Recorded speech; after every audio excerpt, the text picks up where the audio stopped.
केशव के घर में कार्निस के ऊपर एक चिड़िया ने अंडे दिए थे। केशव और उसकी बहन श्यामा दोनों बड़े ध्यान से चिड़ियों को वहां आते जाते देखा करते।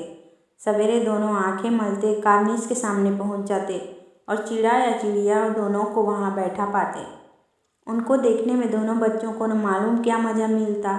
दूध और जलेबी की भी सूध न रहती थी। दोनों के दिल में तरह तरह के सवाल उठते। अंडे कितने बड़े होंगे, किस रंग के होंगे, कितने होंगे, क्या खाते होंगे, उनमें बच्चे किस तरह निकल आएंगे, बच्चों के पर कैसे निकलेंगे, घोंसला कैसा है। लेकिन इन बातों का जवाब देने वाला कोई नहीं। न अम्मा को घर के काम धंधों से फुर्सत थी, न बाबूजी को पढ़ने लिखने से। दोनों बच्चे आपस ही में सवाल जवाब करके अपने दिल की तसल्ली दे दिया करते थे। श्यामा कहती, क्यों भैया, बच्चे निकल कर फुर से उड़ जाएंगे। केशव विद्वानों जैसे गर्व से कहता, नहीं री पगली, पहले पर निकलेंगे, बगैर परों के बेचारे कैसे उड़ेंगे। श्यामा, बच्चों को क्या खिलाएगी बेचारी। केशव इस पेचीदा सवाल का जवाब कुछ न दे सकता था। इस तरह 3-4 दिन गुजर गए। दोनों बच्चों की जिज्ञासा दिन दिन बढ़ती जाती थी। अंडों को देखने के लिए वह अधीर हो उठते थे। उन्होंने अनुमान लगाया कि अब बच्चे जरूर निकल आए होंगे। बच्चों के चारों का सवाल अब उनके सामने आ खड़ा हुआ। चिड़िया बेचारी इतना दाना कहाँ ला पाएगी कि सारे बच्चों का पेट भरे। गरीब बच्चे भूख के मारे चू चू करके मर जाएंगे। इस मुसीबत का अंदाजा करके दोनों घबरा उठे। दोनों ने फैसला किया कि कार्निस पर थोड़ा सा दाना रख दिया जाए। श्यामा खुश होकर बोली, तब तो चिड़िया को चारे के लिए कहीं उड़कर न जाना पड़ेगा ना। केशव, नहीं, तब क्यों जाएगी। श्यामा, क्यों भैया, बच्चों को धूप न लगती होगी। केशव का ध्यान इस तकलीफ की तरफ न गया था। बोला, जरूर तकलीफ हो रही होगी, बेचारे प्यास के मारे पड़प रहे होंगे, ऊपर छाया भी तो नहीं है। आखिर यही फैसला हुआ कि घोंसले के ऊपर कपड़े की छत बना देना चाहिए। पानी की प्याली और थोड़े से चावल रख देने का प्रस्ताव भी स्वीकृत हो गया। दोनों बच्चे बड़े चाव से काम करने लगे। श्यामा की माँ आग बचाकर मटके से चावल निकाल लाई। श्यामा माँ की आग बचाकर मटके से चावल निकाल आई। केशव ने पत्थर की प्याली का तेल चुपके से जमीन पर गिरा दिया और खूब साफ करके उसमें पानी भरा। अब चांदनी के लिए कपड़ा कहाँ से लाएं? फिर ऊपर बगैर छड़ियों के कपड़ा ठहरेगा कैसे, और छड़ियाँ खड़ी होंगी कैसे। केशव बड़ी देर तक इसी उधेड़-बुन में रहा। आखिरकार उसने यह मुश्किल भी हल कर दी। श्यामा से बोला, जाकर कूड़ा फेंकने वाली टोकरी उठा लाओ, अम्मा जी को मत दिखाना। श्यामा, वह तो बीच में फटी हुई है, उसमें से धूप न जाएगी। केशव ने झुंझलाकर कहा, तू टोकरी तो ला, मैं उसका सुराग बंद करने की कोई हिकमत निकालूंगा। श्यामा दौड़कर टोकरी उठा लाई। केशव ने उसके सुराग में थोड़ा सा कागज ठूस दिया और तब टोकरी को एक टहनी से टिकाकर बोला, देख, ऐसे ही घोंसले पर उसकी आड़ दूंगा, तब कैसे धूप जाएगी। श्यामा ने दिल में सोचा, भैया कितने चालाक हैं। गर्मी के दिन थे, बाबूजी दफ्तर गए हुए थे। अम्मा दोनों बच्चों को कमरे में सुलाकर खुद सो गई थी। लेकिन बच्चों की आंखों में आज नींद कहाँ। अम्मा जी को बहकाने के लिए दोनों दम रोके आंखें बंद किए मौके का इंतजार कर रहे थे। ज्यों ही मालूम हुआ कि अम्मा जी अच्छी तरह सो गई हैं, दोनों चुपके से उठे और बहुत धीरे से दरवाजे की सिटकनी खोलकर बाहर निकल आए। अंडों की हिफाजत करने की तैयारियां होने लगी। केशव कमरे में से एक स्टूल उठा लाया, लेकिन जब उससे काम न चला तो नहाने की चौकी लाकर स्टूल के नीचे रखी और डरते डरते स्टूल पर चढ़ा। श्यामा दोनों हाथों से स्टूल पकड़े हुए थी। स्टूल को चारों टांगों बराबर न होने के कारण जिस तरफ ज़्यादा दबाव पाता था, जरा सा हिल जाता था। उस वक्त केशव को कितनी तकलीफ उठानी पड़ती थी, यह उसी का दिल जानता था। दोनों हाथों से कार्निस पकड़ लेता और श्यामा को दबी आवाज़ से डांटता, अच्छी तरह पकड़, वरना उतर कर बहुत मारूंगा।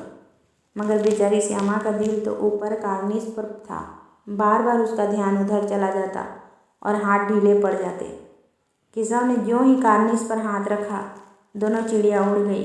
केशव ने देखा कार्निस पर थोड़े से तिनके बिछे हुए हैं और उस पर 3 अंडे पड़े हैं। जैसे घोंसले उसने पेड़ों पर देखे था, वैसा कोई घोंसला नहीं है। श्यामा ने नीचे से पूछा, कै बच्चे हैं भैया? केशव, 3 अंडे हैं, अभी बच्चे नहीं निकले। श्यामा, जरा हमें दिखा दो भैया, कितने बड़े हैं? केशव, दिखा दूंगा, पहले जरा चिथड़े ले आ, नीचे बिछा दो, बेचारे अंडे तिनकों पर पड़े हैं। श्यामा दौड़कर अपनी पुरानी धोती फाड़कर एक टुकड़ा लाई। केशव ने झुककर कपड़ा ले लिया।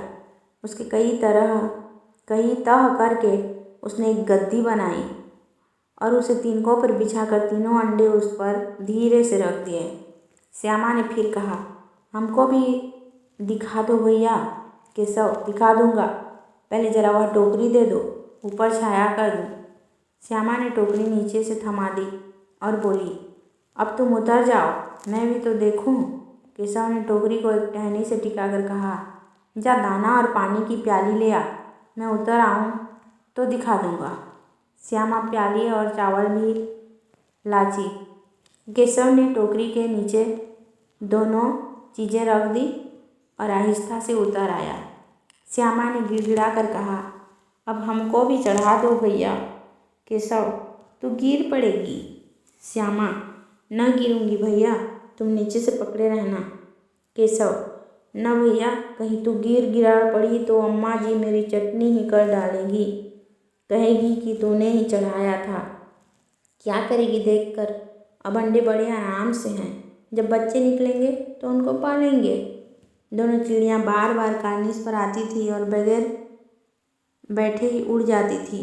केशव ने सोचा, हम लोगों के डर से मारे नहीं बैठती। स्टूल उठाकर कमरे में रख आया, चौकी जहाँ की थी वहाँ रख दी। श्यामा ने आंखों में आंसू भरकर कहा, तुमने मुझे नहीं दिखाया, मैं अम्मा जी से कह दूँगी। केशव, अम्मा जी से कहेगी तो बहुत मारूंगा, कह देता हूँ। श्यामा, तो तुमने मुझे दिखाया क्यों नहीं? केशव, और गिर पड़ती तो 4 सर ना हो जाते? श्यामा, हो जाते, देख लेना, मैं कह दूँगी। इतने में कोठरी का दरवाज़ा खुला और माँ ने धूप से आँखों को बचाते हुए कहा, तुम दोनों बाहर कब निकल आए? मैंने कहा था ना कि दोपहर को ना निकलना। किसने किवाड़ खोला? किवाड़ केशव ने खोला था, लेकिन श्यामा ने माँ से यह बात नहीं कही। उसे डर लगा कि भैया पीट जाएंगे। केशव दिल में काँप रहा था कि कहीं श्यामा कह न दे अंडे न दिखाए थे। इससे अब उसको श्यामा पर विश्वास न था। श्यामा सिर्फ मोहब्बत के मारे चुप थी या इस कसूर में हिस्सेदार होने की वजह से, इसका फैसला नहीं किया जा सकता। शायद दोनों ही बातें थी। माँ ने दोनों को डांट डपट कर फिर कमरे में बंद कर दिया और आप धीरे धीरे उन्हें पंखा झलने लगी। अभी सिर्फ 2 बजे थे, बाहर तेज लू चल रही थी। अब दोनों बच्चों को नींद आ गई थी। 4 बजे एकाएक श्यामा की नींद खुली। किवाड़ खुले हुए थे। वह दौड़ी हुई कार्निस के पास आई और ऊपर की तरफ ताकने लगी। टोकरी का पता न था। संयोग से उसकी नज़र नीचे गई और वह उल्टे पांव दौड़ती हुई कमरे में जाकर जोर से बोली, भैया, अंडे तो नीचे पड़े हैं, बच्चे उड़ गए।